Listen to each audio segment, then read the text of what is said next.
Joseph Conrad's 1915 novel The Secret Agent has often been considered too internal, too philosophical, and too structurally unconventional to translate well to the screen.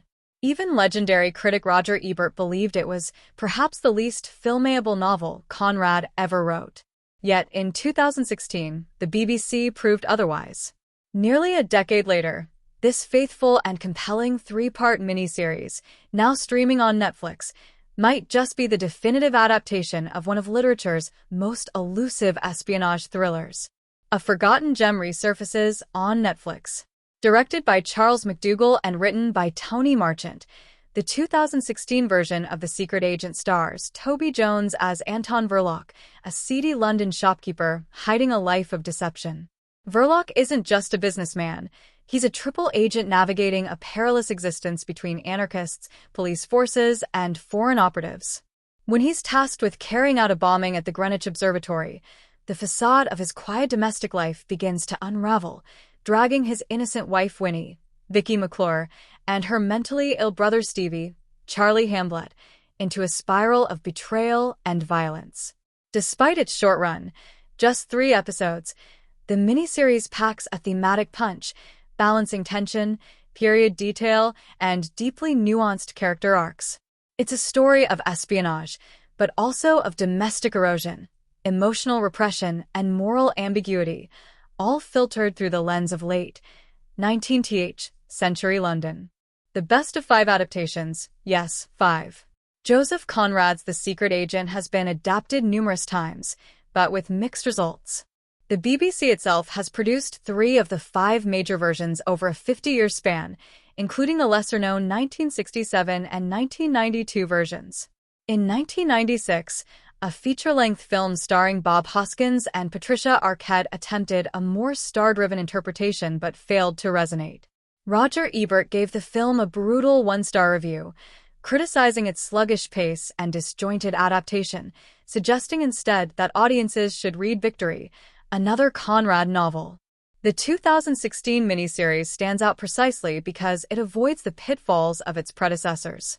Where the 1996 film faltered with its compressed pacing and lack of character development, the BBC series thrives by allowing room for the story's slow-burn tension. It modernizes the novel's core conflicts without altering their meaning.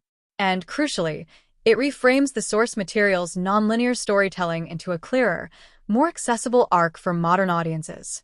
Marchant's changes make the story cinematic without losing its depth. Tony Marchant's screenplay may adjust the chronology of Conrad's original novel, opting for a linear narrative rather than flashbacks and time shifts, but it preserves the essence of the characters and the world they inhabit.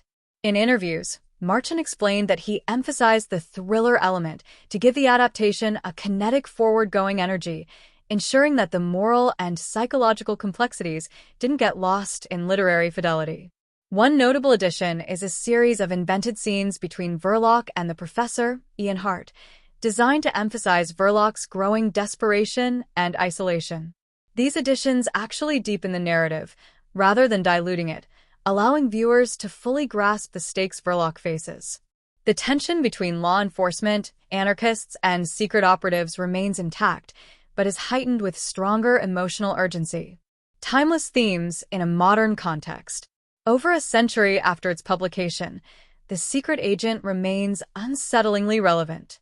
Its core themes, terrorism, corruption, media manipulation, and moral compromise, echo eerily in today's political climate. While set in 1886, the narrative's exploration of power, ideology, and the lengths people will go to for control or survival is chillingly contemporary. Characters like Verloc embody this timeless ambiguity.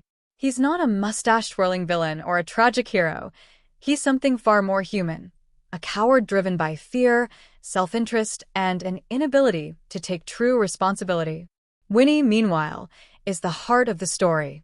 Her loyalty, compassion, and final tragic decision elevate her arc into one of the most quietly devastating in modern television adaptations. Why it deserves a second look.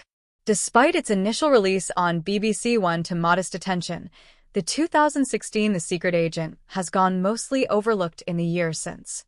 With its return via Netflix, Now is the perfect time for new audiences to rediscover it, and for literature lovers to see what may be the most faithful screen translation of Conrad's work. It's a rare example of an adaptation that respects its source material while confidently reinterpreting it for the screen. With standout performances from Toby Jones and Vicky McClure, striking period cinematography, and a script that walks a tightrope between dread and emotional nuance, The Secret Agent stands as a quietly powerful spy drama that proves Ebert wrong. Not all books are unfilmable, at least not in the hands of the right team.